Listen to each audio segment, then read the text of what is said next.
नमस्कार, आप देख रहे हैं मजदूरों का सहारा और मैं हूं आपके साथ हेमा चौहान। आइए रुक करते हैं आज की खास खबरों की ओर। जनपद मैनपुरी के थाना बेवर के एक कस्बा में आरएसएस शताब्दी वर्ष पर कस्बे में प्रमुख जनगोष्ठी पंच परिवर्तन का दिया संदेश। राष्ट्रीय स्वयंसेवक संघ के शताब्दी वर्ष के अवसर पर किसनी, सुल्तानगंज एवं भोगांव और बेवर इकाई द्वारा प्रमुख जनगोष्ठी का आयोजन किया गया। कार्यक्रम में सह प्रांत शारीरिक प्रमुख डॉक्टर रामशंकर जी मुख्य वक्ता के रूप में शामिल हुए। गोष्ठी में सामाजिक जीवन की 14 श्रेणियों से जुड़े 160 चयनित बंधु उपस्थित रहे। मुख्य वक्ता डॉक्टर रामशंकर जी ने संघ की 100 वर्षों की यात्रा का विस्तृत वर्णन करते हुए राष्ट्र निर्माण में दिए गए योगदान पर प्रकाश डाला और सभी को संघ के साथ मजबूती से जुड़े रहने का संकल्प दिलाया।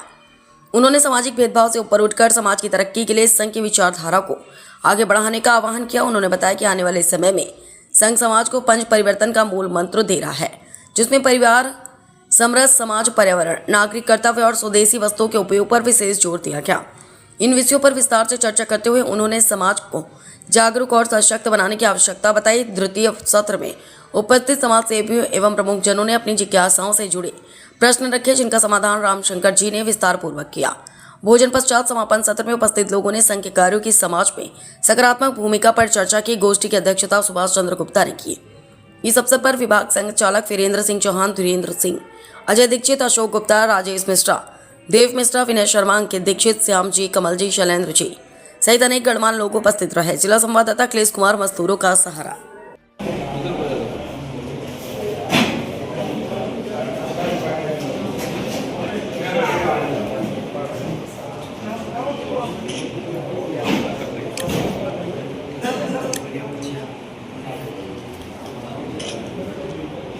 उसके बाद हमारा है सितंबर मास में अगले अधिकतम संख्या सप्ताह, अधिकतम स्थानों पर शाखा। तो अभी हम प्रबुद्ध जन गोष्ठी में यहाँ बैठे हैं।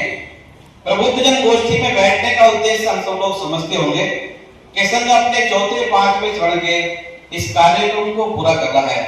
आज हम जब बैठे हैं तो बैठ करके संघ ने कभी ऐसा सोचा नहीं होगा कि 2026 होगी और 26 में यहाँ बैठ करके बेवर नगर में सारे प्रबुद्ध जन बैठे होंगे और संघ के 100 साल का वर्णन करने के लिए कोई मेरे ऐसा व्यक्ति खड़ा होकर के और इसको बोल रहा होगा। ऐसा नहीं है। तो कहते हैं कि आवश्यकता आविष्कार की जननी है। जब आवश्यकता होती तो आविष्कार हो जाते हैं। ये देश गुलाम था, ये देश में शायद पहले ऐसे बैठे होते तो ये देश गुलाम होता क्या? ये लोग नहीं बैठते थे ऐसे। लेकिन आज संघ ने आह्वान किया तो आप सब प्रबुद्ध नागरिक बिना सोचे समझे विचार करे, हमको जाना है, हमको वहां जाकर सहभागिता करनी है। ये विचार सबके समान है। सब लोग आज सारा देख रहे हैं। इस देश के युवा कभी सड़कों पर नहीं आता था। हमारे घर के माँ बाप डांटते थे, बाहर मत निकलना, पुलिस ले जाएगी, क्या क्या मुकदमे दर्ज हो जाएंगे। लेकिन देश का युवा आज मोटरसाइकिल ले करके, फुटबॉल कपड़े पहन करके और वो हरिद्वार जाता है, कांवड़ लेने डीजे बजाता है। ये कैसे हो पाया? आज जब नौजवान निकलता है तो हो सकता है किसी को थोड़ी परेशानी होती होगी, लेकिन बाकी के हिंदू समाज का गर्व मजबूत होता है, सीना छोड़ा होता है, मस्तक ऊपर करता है। ये आज लगता है कि हम भारत में हैं, लेकिन ऐसा समय लगता था इस देश में लाउड स्पीकर बज नहीं सकते थे, मंदिरों पर भजन कीर्तन हो नहीं सकते। भगत सिंह, सुखदेव, राजगुरु, लालू लाजपत राय, ऐसे अनेक लोग थे। उसमें से नाम एक आता है डॉक्टर केशव बलराम भेड़गेवार, जिनका चित्र हम पहले फोटो में देख होंगे, जिन पर सारे काले कलर की टोपी सिर पे लगी है। ये 1889 में जन्मे। उस समय देश गुलाम था। किन परिस्थिति में भारत था? तो भारत को ऐसा नहीं कि अंग्रेजों के समय पे गुलाम रहा हो। तो भारत का लंबा कालखंड गुलामी का रहा है। लेकिन लोग समय समय पर आए और समय समय पर लोग खड़े हुए, देश को आजाद कराया और आजाद करा करके उन्होंने अपनी भूमिका को पूर्ण किया। ऐसे जब आप जन्मे तो बताते हैं कि बहुत से लोग ऐसे होंगे जिनको देख करके क्रांतिकारी को देखा और जीवन में बदलाव आ गया। कुछ लोगों की आवश्यकता पड़ी बन में क्रांतिकारी, लेकिन आप बताते हैं कि जन्मजात देशभक्त थे। जब पैदा हुए तो देशभक्ति आपके जीवन में फूट फूट के भरी थी।